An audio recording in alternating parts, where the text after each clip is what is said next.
এই ছেলেটা একটি আন্ডারগ্রাউন্ড ল্যাব থেকে টানেলের সাহায্যে পালিয়ে যাচ্ছিল। এই ল্যাবে অবৈধভাবে মানুষের উপর এক্সপেরিমেন্ট করা হয়ে থাকে। ডায়াবেটিস রোগীদের জন্য নতুন এক ধরনের ওষুধ তৈরি করতে একটা এক্সপেরিমেন্ট করা হচ্ছিল এবং এই পরীক্ষায় অংশ নিয়েছিল জিওং নামের এই ছেলেটি। কিন্তু দুর্ঘটনায় পুরো এক্সপেরিমেন্ট ফেল করে। এর ফলে জিওং বর্তমানে একটা জম্বিতে পরিণত হয়েছে, অর্থাৎ তার মস্তিষ্ক সাধারণ মানুষদের মতো কাজ করছে না। শরীর ঠিকঠাক ভাবে নড়াচড়া করতে পারলেও ব্রেনের সাহায্যে ভাবনা চিন্তা করার শক্তি হারিয়ে ফেলে জম্বিরা। জিওং এর ক্ষেত্রেও ঠিক এমনটাই হয়েছে। অপরদিকে রাতের বেলা দুজন কাপল একটা ব্রিজের উপর দিয়ে যাচ্ছিল। তখনই হঠাৎ তাদের গাড়ির চাকা পাংচার হয়ে যায়। সাথে সাথেই জুন নামের এক লোক তাদের সাহায্য করতে এগিয়ে আসে এবং বলে, সামনেই আমার গ্যাস স্টেশন আছে, সেখানে আপনার গাড়ির পাংচার হওয়া চাকা ঠিক করে দিতে পারবো। গাড়ির মালিক কোনো উপায় না পেয়ে তার সাথেই চলে যায়। আসলে এটা পাহাড়ি অঞ্চলের একটা ছোট্ট গ্রাম, আশেপাশে কোথাও আর কোনো গ্যারাজ ছিল না। এরপর দেখানো হয় জুন সেই গাড়িটা ঠিক করে দিয়েছে, আর এর বিল তৈরি করে সেই লোকটাকে দেওয়া হলে লোকটা বিল দেখেই রাগারাগি করতে থাকে, কারণ জুন সামান্য চাকা ঠিক করার জন্য $1400 চার্জ করেছিল, যা সাধারণ বিলের চেয়ে 3 গুণ বেশি। আসলে জুন ইচ্ছে করেই গতরাতে রাস্তায় পেরেক ফেলে রেখেছিল যাতে গাড়ির চাকা পাংচার হয় আর সে এক্সট্রা ইনকাম করতে পারে। এই প্ল্যানিংটা ছিল জুনের স্ত্রী নামজুর। এভাবেই তারা কাস্টমার জোগাড় করত। বেশি চার্জ করা নিয়ে জুনদের সাথে ওই লোকটার ঝগড়া হতে থাকে। অপরদিকে জুনের ছোট বোন হাইউনকে দেখানো হয় সে গ্যাস স্টেশনের গ্যারাজ পরিষ্কার করছিল। জুনের সাথে ওই লোকটার ঝগড়ার মাঝখানেই সে গ্যারাজ থেকে বাহিরে বের হয়। জুন তাকে দেখে জিজ্ঞেস করে, তুমি কি ভালোভাবে পরিষ্কার করেছো? হাইউন উত্তরে হ্যাঁ বলে। তার হাতে একটা ছোট্ট কোদাল দেখে সেই লোকটা ধরে নেয় হাইউন কোনো কাস্টমারকে ওই গ্যারাজে নিয়ে হত্যা করেছে। আসলে হাইউন একটু গম্ভীর ভাব নিয়ে দাঁড়িয়ে থাকায় তাকে অনেকটা সাইকোদের মতো লাগছিল। তাই লোকটা এবার ভয়ে আর ঝগড়া করে না, বরং পুরো পেমেন্ট পরিশোধ করে দ্রুত সেখান থেকে চলে যায়। নামজুর সাথে সাথে টাকাগুলো একটা সিন্দুকের মধ্যে রেখে দেয়। আসলে নামজু প্রেগনেন্ট এবং ভবিষ্যৎ সন্তানের জন্য টাকা জমাচ্ছিল। এর পরের সিনেই জিওংকে দেখানো হয় সে ওই গ্রামের রাস্তা দিয়ে হেঁটে যাওয়ার সময়ে দুজন মহিলাকে তার দিকে আসতে দেখে। তারা গল্প করতে করতে যাচ্ছিল। জিওং তাদের সামনে অদ্ভুত আচরণ করলেও এক চুল পরিমাণও গুরুত্ব দেয় না তাকে, বরং স্বাভাবিকভাবেই তাকে পাশ কাটিয়ে চলে যেতে থাকে। মহিলারা বলাবলি করছিল যে এই ছেলেটা মনে হয় মাতাল, কি অদ্ভুতভাবে হাঁটাচলা করছে। এদিকে ছোট ছোট বাচ্চারাও জিওংকে পাগল ভেবে ইট পাথর ছুঁড়ে মারতে শুরু করে, যে কারণে জিওং সেই বাচ্চাগুলোর পেছনে দৌড়াতে থাকে। আর এভাবেই সে গ্রামের ভেতরে প্রবেশ করে ফেলে। তারপর হঠাৎ করেই তার সামনে চলে আসে একটা কালো কুকুর। প্রথমে সে এমন ভাব করতে থাকে যেন সে আজকে কুকুরটাকে মেরেই ফেলবে, কিন্তু উল্টো সেই কুকুরটা তাকে কামড় দেওয়ার জন্য তাড়া করে। জিওং ভয়ে পাগলের মতো ছুটে যাচ্ছিল রাস্তা দিয়ে। সেই রাস্তার পাশেই কয়েকজন কৃষক নাস্তা করছিল। তারা জিওং এর এমন পাগলের মতো দূর দেখে হা করে তাকিয়ে থাকে। পরবর্তী সিনে মিস্টার পার্ক নামের এক বৃদ্ধ লোককে দেখানো হয় সে তার কয়েকজন বন্ধুদের সাথে কার্ড খেলছিল, আর সে এই খেলায় প্রায় হেরেই যাচ্ছিল। ঠিক সেই মুহূর্তেই তাদের এক ফ্রেন্ড এসে চিৎকার করে বলতে থাকে, সবাই শোনো, একটা খুশির খবর আছে, আমি বিয়ের পাত্রী খুঁজে পেয়েছি, কিছুদিনের মধ্যেই আমার বিয়ে হবে। এটা শুনে সবাই তার দিকে ছুটে আসে আর সেই পাত্রীর ছবিটা দেখতে থাকে। এই সুযোগে পার্ক খেলায় চিটিং করার চেষ্টা করে, কিন্তু তখনই আবার এক ফ্রেন্ড তাকে চিটিং করতে দেখে ফেলে। বাকিরাও পার্কের চিটিং ধরে ফেলে। ওই মুহূর্তেই সেই কুকুরটা বাহিরে ঘেউ ঘেউ করছিল। পার্ক সবার মনোযোগ অন্যদিকে ঘোরানোর জন্য বাহিরে বের হয় আর ওই কুকুরটাকে ধমকিয়ে সেখান থেকে সরিয়ে দেয়। ওদিকে পাবলিক টয়লেটের ভেতর থেকে অদ্ভুত আওয়াজ আসছিল। পার্ক ভেতরে প্রবেশ করলে দেখতে পায় জিওং টয়লেটের টিস্যু পেপারগুলো নষ্ট করছে। এই দেখে সে অনেক বেশি রাগান্বিত হয়ে যায় আর জিওংকে মারতে এগিয়ে আসে। তবে জিওং আগেই টের পেয়ে যাওয়াতে দুজনের মধ্যে ধস্তাধস্তি শুরু হয়। এক পর্যায়ে সে পার্কের মাথায় একটা কামড় দিয়ে সেখান থেকে দৌড়ে পালিয়ে যায়। পার্কের মাথা থেকে রক্ত গড়িয়ে পড়ছিল। এদিকে জঙ্গলে ময়লা ফেলে দিয়ে হাইউন বাড়ি ফিরছিল। জিওং আবার সেই রাস্তা দিয়েই দৌড়ে পালাচ্ছিল। হাইউন মনে করে যে জিওং একটা খারাপ ছেলে আর সে তাকে রেপ করবে, তাই সে জিওংকে লাথি মেরে বসে। এর ফলে জিওং সেখানেই মূর্তির মতো দাঁড়িয়ে থাকে আর হাইউনের দিকে এক নজরে তাকিয়েছিল। এদিকে পেছন থেকে আবারও সেই কুকুরটা ছুটে আসে। এর ফলে দুজনেই ভয়ে সেই গ্রামের রাস্তা দিয়ে এদিক সেদিক দৌড়াতে শুরু করে। এসব দৌড়ঝাঁপের কাণ্ড দেখে ওই কৃষকরা বলছিল আশেপাশে বোধহয় কোনো প্রতিযোগিতা হচ্ছে। পরবর্তী সিনে হাইউনের মেজ ভাই মিনকে দেখানো হয় সে শহরে বসবাস করত আর সেখানেই একটা কোম্পানিতে জব করে, কিন্তু সেই কোম্পানি থেকে তাকে বের করে দেওয়া হয়েছে। তাই সে আবারও গ্রামে ফিরে আসছিল। সামনে থেকে হাইউনকে দৌড়ে আসতে দেখে সে খুব আনন্দিত হয়ে যায়, কারণ সে ভাবে তার বোন তাকে স্বাগতম জানাতে এভাবে ছুটে আসছে। কিন্তু হাইউন তাকে দেখেও থেমে যায় না, উল্টো আরো গতিতে দৌড়াতে শুরু করে। এদিকে মিন দেখতে পায় তার ছোট বোনের পেছনে অদ্ভুত একটা ছেলে ছুটে বেড়াচ্ছে। এই দেখে সেও হাইউনের জিওংয়ের সাথে দৌড় দেয়। তবে কিছু দূর দৌড়ানোর পর হাইউন হোঁচট খেয়ে রাস্তায় পড়ে যায়। জিওং তার একদম কাছে চলে এসেছিল। ঠিক সেই মুহূর্তেই জুন একটা গাড়ি নিয়ে আসে আর জিওংকে ধাক্কা দিয়ে বসে। সেই ধাক্কাটা এত জোরে ছিল যে জিওং রাস্তা থেকে উড়ে যেয়ে একটা মাঠে গিয়ে পড়ে। এদিকে জুনরা খুবই চিন্তিত হয়ে যায়, কারণ তারা ভাবছিল জিওং হয়তো মারা গিয়েছে। কিন্তু রাস্তা থেকে মাঠের দিকে তাকালে দেখতে পায় জিওং এর আসলে কিছুই হয়নি। উল্টো সে উঠে দাঁড়িয়ে তাদের দিকে কিছুক্ষণ তাকিয়ে থাকে। তখনই সেই কুকুরটা চলে আসে আর বেচারা কোনো রকমে দৌড়ে সেখান থেকে পালিয়ে যায়। এদিকে জুন বাড়িতে এসেও অতিরিক্ত টেনশন করছিল। সে বলে ওই ছেলেটা যদি থানায় গিয়ে আমাদের নামে মামলা করে তাহলে তো পুলিশ এসে আমাকে অ্যারেস্ট করে নিয়ে যাবে। কিন্তু মিন তাকে বলে সেই ছেলেটা তো আমাদের ঠিকানা জানে না, সে কিভাবে পুলিশ নিয়ে আসবে। আর তাছাড়া ছেলেটা হাইউনকে বিরক্ত করার চেষ্টা করছিল। তাকে বাঁচাতেই তুমি ধাক্কা দিয়েছো গাড়ি দিয়ে, এতে দোষের কিছু হয়নি। এই কথাবার্তার মাঝেই বাহিরে অ্যাম্বুলেন্সের সাইরেন বেজে ওঠে। জুনরা বাহিরে এসে দেখে তার বাবা মিস্টার পার্ককে হসপিটাল থেকে বাড়িতে পৌঁছে দিতে এসেছে। সেই লোকজন বলে আপনার বাবাকে কোনো জঙ্গলি কুকুরে কামড়ে দিয়েছিল, আমরা তার ট্রিটমেন্ট করে দিয়েছি। এদিকে পার্ক রাগান্বিত হয়ে বলতে থাকে আমাকে কোনো কুকুর কামড়ায়নি, একটা পাগল ছেলে আমাকে কামড় দিয়ে পালিয়েছে। ছেলেটাকে দ্বিতীয়বার দেখলেই আমি উচিত শিক্ষা দিয়ে ছাড়বো। এই বলেই সে একটা ভ্যানিটি গাড়ির ভেতরে ঢুকে যায়। সে এই গাড়িতেই বসবাস করে এবং তার শেষ ইচ্ছে ছিল থাইল্যান্ডের সমুদ্র সৈকতে ঘুরতে যাওয়া। তার গাড়িতে সেই বিচের ছবি ঝুলিয়ে রেখেছিল, তবে সেখানে যেতে অনেক টাকার প্রয়োজন। তাই এই স্বপ্নটা এখনো স্বপ্নই রয়ে গিয়েছে। আর থাইল্যান্ডের কথা ভাবতে ভাবতেই তার শরীর জ্বরে গরম হয়ে যাচ্ছিল। তাই সে ফ্যান চালিয়ে বাতাসের সামনে কিছুক্ষণ দাঁড়িয়ে থাকে। অপরদিকে হাইউন তাদের গ্যারাজের ভেতর থেকে অদ্ভুত কিছু শব্দ শুনতে পায়। কি হচ্ছে তা দেখার জন্য সে দ্রুত সেখানে চলে আসে। পার্কও শব্দ পেয়ে গ্যারাজে এসে লাইট অন করে আর দুজনেই দেখতে পায় জিওং তাদের পোষা প্রাণীগুলো কাঁচা অবস্থায় খেয়ে ফেলছে। এদিকে পার্ক আবার তাকে চিনে ফেলে আর চিৎকার করে বলতে থাকে এই ছেলেটাই আমাকে কামড়ে দিয়েছিল, আজকে তাকে উচিত শিক্ষা দিব। এই বলে সে জিওংকে আক্রমণ করতে এগিয়ে যায়। পরিস্থিতি ভালো না তা বুঝতে পেরে হাইউন দ্রুত বাড়িতে এসে তার ভাইদের ঘুম থেকে উঠায়। জুন দৌড়ে এসে দেখে তার বাবা আর জিওং মারপিট করছে। এই দেখে তার মাথা কাজ করে না আর জিওংকে থামানোর জন্য উড়ে গিয়ে লাথি মারে। এর ফলে দেয়ালে লাগানো একটা রডের সাথে জিওং আটকে যায় আর সেখানেই স্থির হয়ে দাঁড়িয়ে থাকে। মিন এসে এই দৃশ্য দেখে আটকে ওঠে আর জুনকে বলে এত জোরে লাথি মারার কি দরকার ছিল, ছেলেটা মারা গিয়েছে মনে হয়, এখন তোমাকে জেলে যেতে হবে। জুন বলতে থাকে আমি তো বাবাকে সেভ করার জন্য তাকে লাথি মেরেছিলাম, এমনটা হবে তা বুঝতে পারিনি। এদিকে জিওং হঠাৎ করেই আবারও জেগে ওঠে। এই দৃশ্য দেখে জুনরা অনেক বেশি ভয় পেয়ে যায়। কোনো রকমে তারা সবাই গ্যারেজ থেকে বের হয়ে জিওংকে ভেতরেই আটকে দেয়। তারা ভাবছিল জিওং একটা ভূত আর সে প্রতিশোধ নিতে এখানে এসেছে, কারণ এত আঘাত পাওয়ার পরেও কারো পক্ষে বেঁচে থাকা সম্ভব নয়। কিন্তু তখনই আবার মিন বলে ওঠে আমি বুঝতে পেরেছি এই ছেলেটা এমন হয়েছে কিভাবে, সে একটা জম্বি। সে মোবাইলে ট্রেন টু বুসান মুভির সিন দেখিয়ে বোঝাতে থাকে জম্বিরা আসলে কেমন। তারা এই ভিডিও দেখে বুঝতে পারে একজন জম্বি কেন ভালো মানুষকে কামড়ে দিলে সেও কয়েক ঘন্টার মধ্যে জম্বিতে পরিণত হয়। এটা জানার পরেই সবাই পার্কের কাছ থেকে দূরে সরে আসে, কারণ জিওং তার মাথায় কামড়ে দিয়েছিল। নামজু তার হাতে থাকা ফ্রাই প্যানের সাহায্যে পার্কে আঘাত করে বসে। এর ফলে সে অজ্ঞান হয়ে গেলে তাকে ভ্যানিটি গাড়িতে শুইয়ে দেয়া হয় এবং বাহির থেকে তালা দিয়ে গাড়িটা বন্ধ করে দেয়, যাতে সে জম্বিতে পরিণত হলেও বাহিরে আসতে না পারে। তারপর মিন সারা রাত ইন্টারনেটে জম্বিদের বিষয়ে সার্চ করে। পরদিন সকালবেলা ব্রেকফাস্টের সময় হাইউন আর নামজু স্বাভাবিকভাবেই খাওয়া দাওয়া করছিল, তাদের কোনো আফসোসই ছিল না। এদিকে জুন খুব কষ্ট পাচ্ছিল তার বাবার জন্য, কারণ সে তার বাবাকে একটা জম্বিতে পরিণত হতে দেখতে পারবে না। এরপরেই মিন এসে তাদেরকে বুঝিয়ে বলতে থাকে জম্বিদের পছন্দের খাবার হচ্ছে মানুষের ব্রেন। বাবাও জম্বিতে পরিণত হলে আমাদের উপর আক্রমণ শুরু করবে, তাই মনে পাথর দিয়ে হলেও বাবাকে আর আমাদের সাথে রাখা যাবে না, তাকে মেরে ফেলতে হবে। অপরদিকে পার্কের শরীর গরম হয়ে তার ঘাম বের হচ্ছে। সে উঠে দাঁড়ায় এবং সে গাড়ির জানালা দিয়ে বাহিরে বের হয়ে আসে, তবে সে অদ্ভুত আচরণ করছিল না।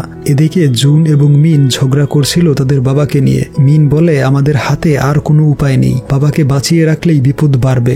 এই ঝগড়ার মধ্যেই পার্ক ঘরে চলে আসে আর চুপ করে ডাইনিং টেবিলে বসে পড়ে। নামজু আবার ফ্রাই প্যান নিয়ে নেয় তার হাতে। পার্ক কিছু করলেই অ্যাটাক করবে সে। এদিকে পার্ক হাঁচি দেওয়ার জন্য বড় করে তার মুখ খুললে মিন একটা কাচের গ্লাস দিয়ে তার মাথায় আঘাত করে।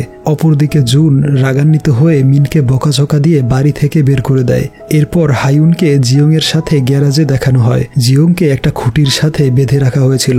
হায়ুন তার কাছে নাম জিজ্ঞেস করতে থাকে, কিন্তু স্বাভাবিকভাবেই সে কোনো কথার উত্তর দেয় না।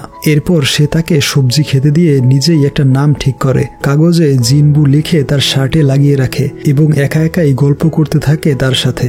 এরপর নামজু সেই গ্যারেজে এসে জিয়ং এর উল্টোপাল্টা কর্মকাণ্ড দেখতে থাকে। তার কিছুক্ষণ পর হায়ুন বাহিরে গেলে নামজু এসে জিয়ং এর সব দাঁতগুলো তুলে ফেলে যাতে সে আর কাউকে কামড়াতে না পারে। অপরদিকে দেখানো হয় পার্কের বন্ধুরা তার এমন শারীরিক গঠন দেখে একদম অবাক হয়ে গিয়েছিল। আসলে সে তার যৌবন ফিরে পেয়েছিল। পার্ক নিজেও একটা আয়নার সামনে দাঁড়িয়ে দেখতে পায় তার সাদা চুলগুলো আগের মতো কালো হয়ে গিয়েছে আর ঢিলে ঢালা চামড়াও যৌবনকালের মতো শক্ত হয়েছে। অর্থাৎ সে এখন আবারও আগের মতো লাইফটাকে এনজয় করতে পারবে। সে বুঝে যায় জিয়ং এর কামড়ের ফলেই তার এই শারীরিক পরিবর্তন হয়েছে। তাই সে দৌড়ে গ্যারাজে আসে এবং জিয়ংকে ধন্যবাদ জানিয়ে নাচতে শুরু করে। এদিকে বাহির থেকে উকি দিয়ে জুন এবং মিন এই নাচের দৃশ্য দেখছিল। মিন বলে, দেখো, জম্বি ভাইরাসটা মনে হয় বাবার ব্রেনে চলে গিয়েছে, তাই সে এমন পাগলের মতো নাচ গান করছে।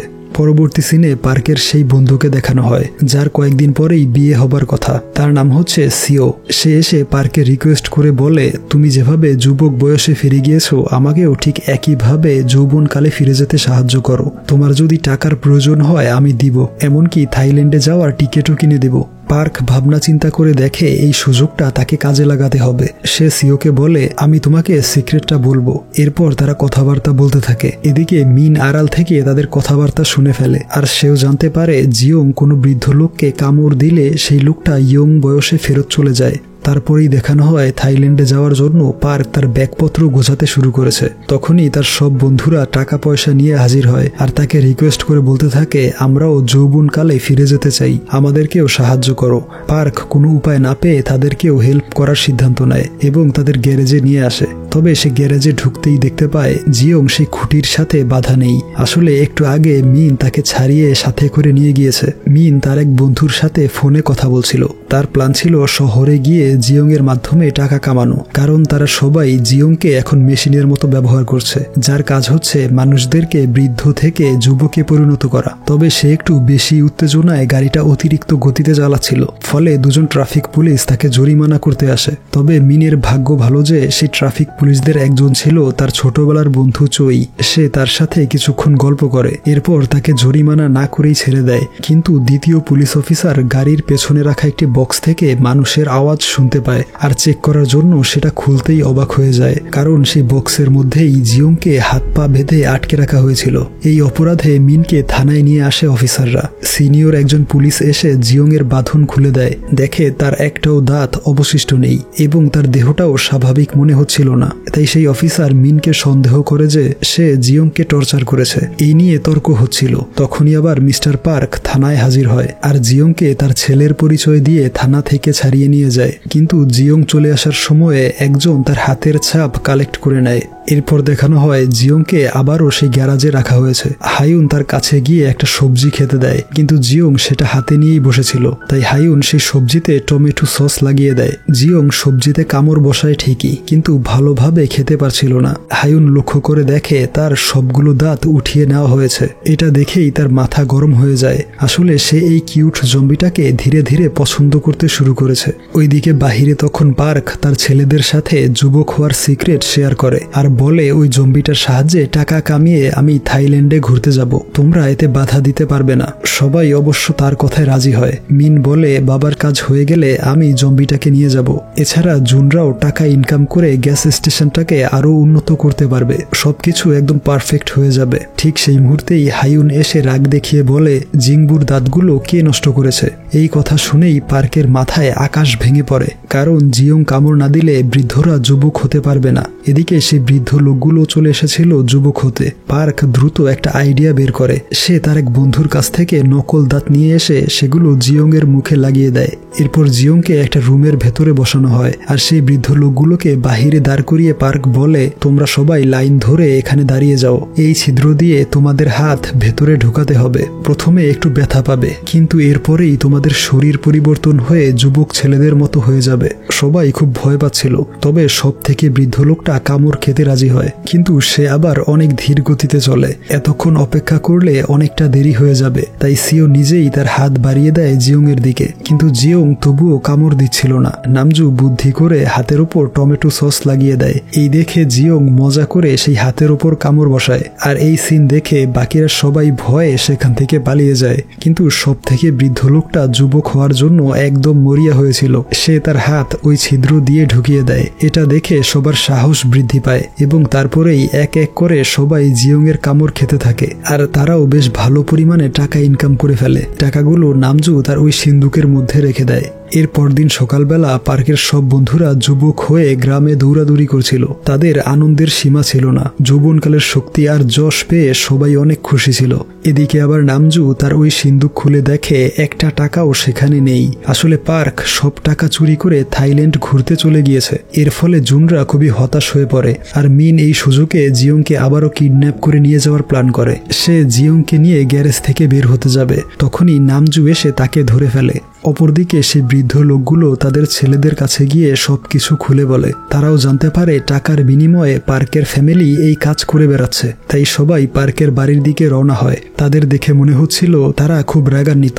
এদিকে আবার হাইউন একটা সবজির খেতে নিয়ে আসে জিওংকে, আর জিওং সেখানে মন খুলে সবজি খেতে থাকে। হাইউন তার এই কিউটনেস দেখে মুগ্ধ হয়ে তাকিয়েছিল।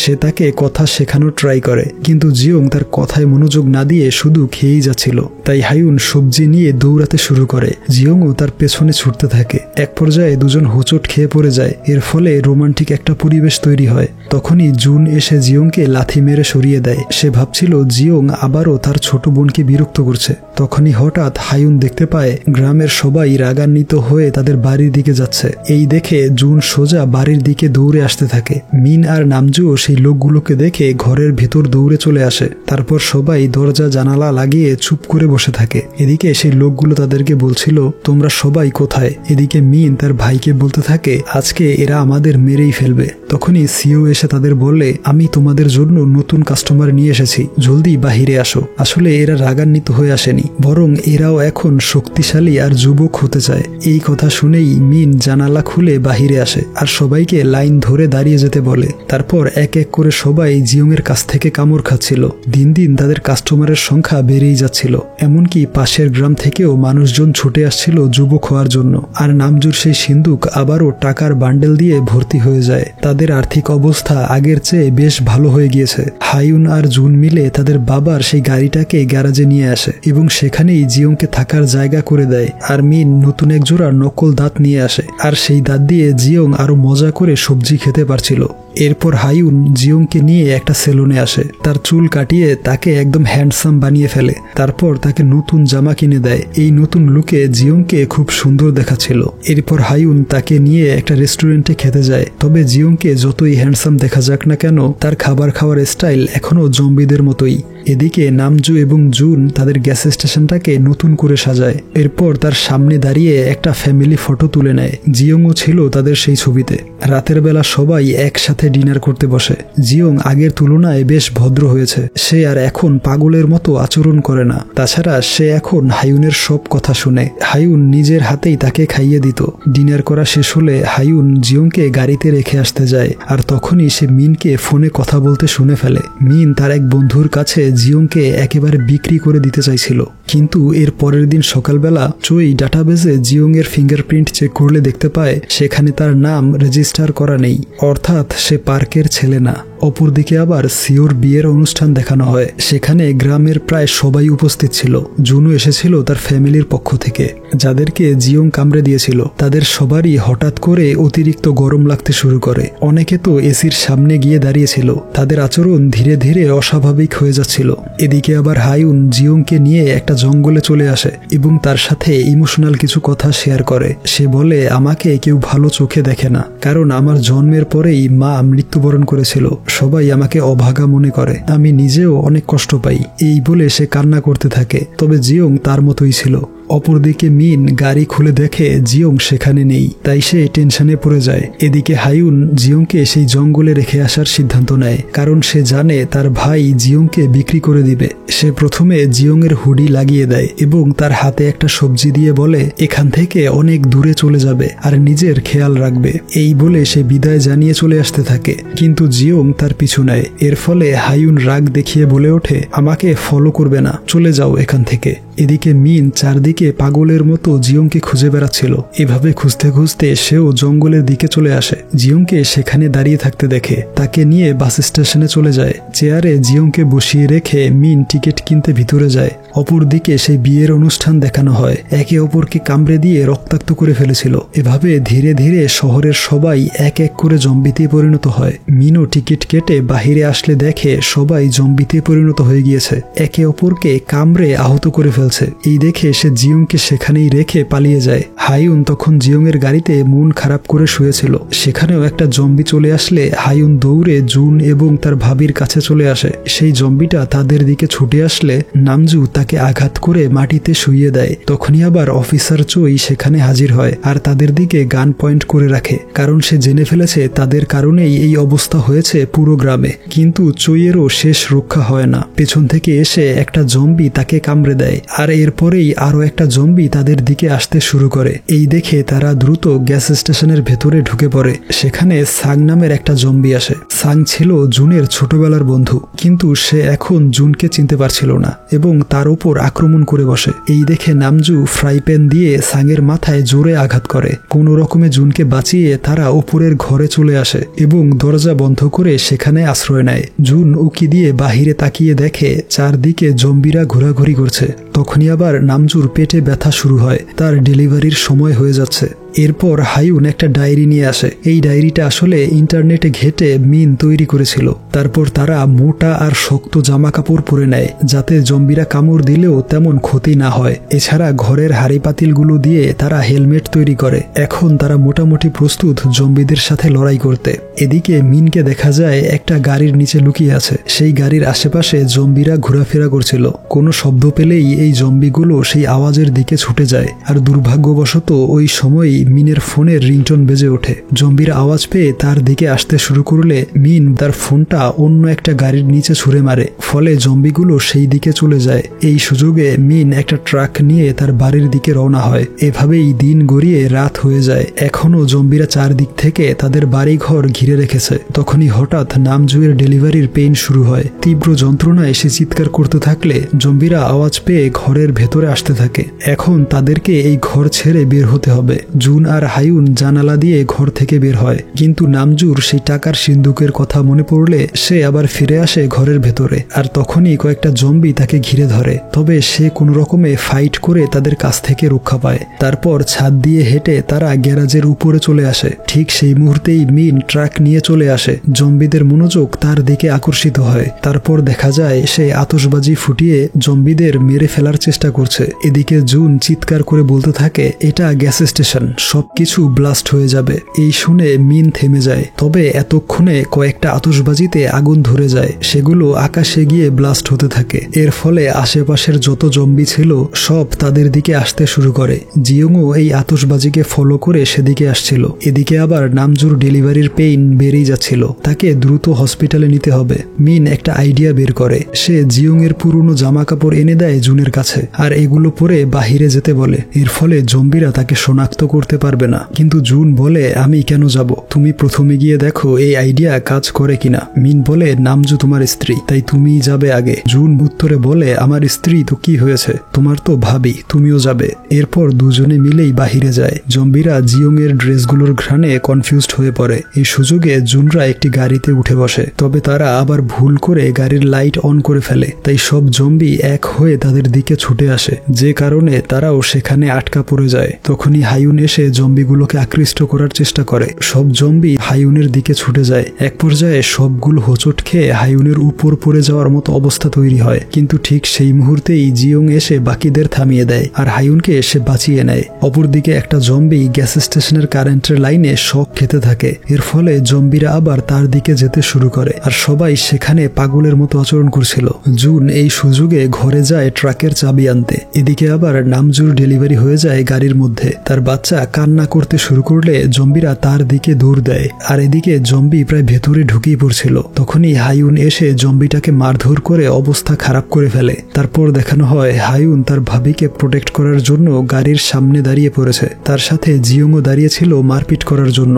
এদিকে আবার জুনকে ঘরের মধ্যে কয়েকটা জম্বি ঘিরে ফেলে, তাই সে জানালা দিয়ে ট্রাকের চাবিটা মিনের দিকে ছুঁড়ে মারে আর তার ভাইকে বলে আমার পরিবারটাকে দেখে রেখো। এরপরেই জম্বিগুলো তাকে ভেতরের দিকে টেনে নিয়ে যায়। এদিকে মিন উল্টো পাল্টা ট্রাক চালানো শুরু করে, যে কারণে কয়েকটা জম্বি সেই ট্রাকের চাপায় আহত হয়। এদিকে হাইউন ক্লান্ত হয়ে গাড়িতে উঠে পড়ে। জিওং একাই তাদেরকে বাঁচানোর জন্য দাঁড়িয়েছিল। হাইউন অবশ্য তাকেও ভেতরে ডাকছিল, কিন্তু সেও আসলে হাইউনকে পছন্দ করে ফেলেছিল, তাই সে নিজের পছন্দের মানুষটাকে রক্ষা করতে নিজেকেও বিলিয়ে দিতে পারে। ওইদিকে মিন এদিক সেদিক ট্রাক চালিয়ে তেলের ট্যাঙ্ক লিক করে ফেলে, যে কারণে চারদিকে পেট্রোল ছড়িয়ে পড়েছিল। সবাই ওই গাড়িতে উঠে বসে পড়ে। চলে যাওয়ার সময় জুনও গাড়িতে উঠে বসে। সে কোনো রকমে জম্বিদের সাথে লড়াই করে বেঁচেছিল। এদিকে হাইউন জিওংকে এখানে ফেলে রেখে যেতে চাইছিল না, কারণ জিওং এখন প্রায় মানুষ হয়ে গিয়েছিল। এমনকি সে হাইউনকে নাম ধরেও ডাকতে পারছিল, কিন্তু কিছুই আসলে করার ছিল না। জিওং একটা লাইটার জ্বালিয়ে সেখানে বিশাল ব্লাস্ট করিয়ে দেয়। এই বিশাল বিস্ফোরণে অনেক জম্বি সেখানেই মারা যায়। এর পরদিন সকালবেলা তারা এই গ্রাম থেকে অনেকটা দূরে চলে এসেছিল, আর তখনই হঠাৎ দেখা যায় জুনও জম্বিতে পরিণত হয়ে যাচ্ছে, কারণ গতরাতে ওই ঘরের মধ্যে তাকেও জম্বিরা কামড়ে দিয়েছিল। জুনকে জম্বিতে পরিণত হতে দেখে সবাই গাড়ি থেকে নেমে পড়ে আর তাকে গাড়িতেই আটকে রাখে। নামজু ইমোশনাল হয়ে তার স্বামীকে বাঁচানোর চেষ্টা করে। হাইউন অনেক কষ্টে তাকে ধরে রেখেছিল। ঠিক সেই মুহূর্তেই মিন দেখতে পায় টানেলের ভেতর থেকে কারোর পায়ের শব্দ পাওয়া যাচ্ছে, আর সেই লোকটা আর কেউ নয়, বরং সে ছিল তার বাবা মিস্টার পার্ক। সে থাইল্যান্ড থেকে ছুটি কাটিয়ে চলে এসেছিল, কিন্তু আশ্চর্যজনকভাবে পার্ক এখনো জম্বিতে পরিণত হয়নি, অথচ তার বন্ধু এবং বাকি সবাই জম্বিতে পরিণত হয়ে গিয়েছিল। অর্থাৎ সে এই জম্বি ভাইরাস তার শরীরে মানিয়ে নিতে পেরেছে। তখনই রেডিওতে সরকারের পক্ষ থেকে একটা নিউজ প্রচারিত হয়। সেখানে বলা হচ্ছিল পুরো শহর জম্বিতে ভরে গিয়েছে, তবে যে ব্যক্তি এই জম্বির কামড় খেয়ে এখনো ভালো আছে তার সাহায্যে বাকিদের ভালো করা যাবে। এই শুনে সবাই আনন্দিত হয়ে যায়। এর 6 মাস পরের দৃশ্য দেখানো হয়। পার্ক অনেক জম্বিকেই ঠিক করে ফেলেছিল। তাদের প্রধান কাজই হচ্ছে বিভিন্ন গ্রাম আর শহরে ঘুরে জম্বিদের স্বাভাবিক করে তোলা। তাদের সাথে জিওংকেও দেখানো হয়। সেই রাতে কোনো রকমে সে সার্ভাইভ করেছিল। সে এখন হাইউনদের সাথেই থাকে আর জম্বিদের ঠিক করার কাজ করে। আর এখন সে পুরোপুরিভাবে সুস্থ একজন মানুষ, অর্থাৎ তাদের পরিবারটা এখন হাসি খুশি ভাবেই জীবনযাপন করছিল। শুধুমাত্র পার্ক এই কাজটাকে পছন্দ করছিল না, কারণ বেচারাকে প্রতিদিন শত শত জম্বিকে কামড় দিতে হয়। তার কামড়ের ফলে সব জম্বিরা সুস্থ মানুষে পরিণত হয়। আর এখানেই এই অসাধারণ মুভিটার সমাপ্তি ঘটে।